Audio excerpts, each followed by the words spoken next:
Bu güle qaraqım. Bisa qaraqı. Assalomu alaykum. Aziz obunachilar, Instagram orqali yaxshimisizlar, sog'liqli yaxshimi? Xudo xolasa, biz 4 yo'lda xizmatdamiz, ishdamiz. Ish boshlab qo'ydik, ko'rgan bo'lsangizlar, Xudo xolasa sizlarga hozir obyektni ko'rsatamiz, tanishtirib o'tamiz. Kimda kim letniy kuxnya, barbekyu qurdiradigan bo'lsa, qo'rqmay murojaat qilaveringlar bizlarga. Xohlagan stilingizga yasab beramiz. Bizlar kuzatishda davom etinglar, hozir obyektni ko'rsatib o'tamiz. Yo'rtuvalaringizga xudo xolasa barbekyu zonamiz. Berimizda yana ziloniy zonalar aytib qo'yibdilar. Uyning egasi borku, ishonavering. Kiyib turadigan ekan. Vobshe gap yo'q. Damozni ko'rishingiz mumkin. Ya, beringlar bisetka yaqinroq kelib qo'ying, yaqinroq. Berimiz yana bisetka deb o'tib qo'yibdi ekan. Inamjana vobshe gap yo'q, zakonniy. Berlayli zo'tiladi ekan. Burchatkalar biza barbekyuni bo'lgandan keyin burchatkalarni bostirib, xullas umuman gap yo'q. Hisob. Shu videoga baku like bosib qo'yinglar do'stlar. Kanalimizdan podpisatsiya bo'lib tursa, katta rahmat hammaga. Xizmatimiz uchun like'larni bosib tursa, arzuman. Xo'p, inestara barbekyu zonamiz. Bu anda bisetkamiz ziloniy zonalarla ko'rishingiz mumkin. Yanımızda yine acayip bir bisimler. Barbekyu zonamız üstüne kılıngan. Lekin bir nazarama aytib o'talik, patolog qilmaslik kerak. Bize bo'lgandan keyin tunika montmi, novdan qildirsangiz qildiraverasiz. Shuni ham aytib o'talik. Bize bir dimoqot chiqaradigan vaqtda 100% kavushdan chiqadi. Ana shu uchun buni ochamiz bize bir. Shuning uchun qildirmay turganingiz ma'qul. Qanday shuni yodingizga qo'yinglar.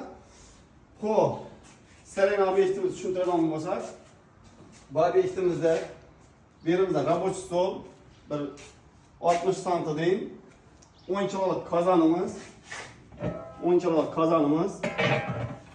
Xo'p, berimizda yana barbekyumuz bo'ladi, shashlik pishiradigan. Yanimizda 30 kiloluk kazanımız. Рабочий stol o'zine yarasha. Xo'p, bu obyektimiz uyg'ulda joylashdi, mangalimiz uyg'ulga tushdi. Tiyinda o'don ko'mirni shunday kesib taxlab qo'yaverasizlar. Ertangi kun gaz bo'lmagan vaqtda mabodo ochasizdan olib turib chiqaverasiz ichana qarab. O'chagimizga keladigan bo'lsa, gazdan, o'dondan foydalanaverasizlar, farqi yo'q. Xudo xolasa, berimizda kiloladan yeri bir narsani aytib qo'yalik, o'don bilan yaqqan vaqtimizda обязательно buni açık qo'yib yoqish kerak. Ko'pchilik biladi, ko'pchilik bilmaydi, shuni aytib o'tamiz. Xo'p, açık qo'yasizlar, ventilyatsiya bo'lishi kerak. O'donda yaqqanda, olishib ketguncha. Ana keyin salgina shunday qo'ysangiz yetadi. Shart emas, ochib qo'yib, darvozani ochib qo'ygandan. Yetadi, boshda ochgandan keyin shunday qo'yasiz. Buni umuman o'don tashlab turib beklab qo'yaverasiz buni. Har vaqtdan bir jo'g'ana qarab turasiz. Necha yo'ldan chiqib qo'ydi. Bo'lgani. Bu временный qo'yib turibdi bu eshiklarimiz. Bular olinadi. Uyning yasknetimiz, ustalar shuni qo'yib ketavering. Ertangi kun granitni bostirgan vaqtimizda olamizda yana ustidan qisib qo'yaramiz. O'zi aslida granitdan keyin qo'yilishi kerak. Biz endi временный qo'yib o'tishimiz do'stlar. Xo'p, yana uni tushuntirsam ekan. Bu maketni yasab berdik biza. Gapni qisqasi borku. Usta pulini borku, kelishamiz. Xudo xolasa, telefonatinglar Alisher bayog'ida telefon etmadingiz ekan. Bu safar telefon urarsiz, uyingizda shuni yo'jani qurib beramiz. Chotki yo'jan, barbekyu zonalarni. Asal do'stlar, kanalimizga podpisatsiya bo'lish yoddan chiqmasin.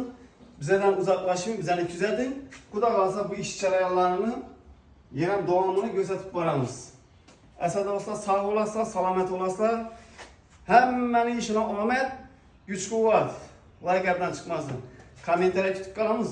Kim agar shuni nalan qurdirajak bo'lsa, videoni samolyot atib berib qo'ying. Samolyot emas, bu safar raket ating, qarab qo'ying, raket olib ketsin. Asal do'stlar, omon bo'lasizlar.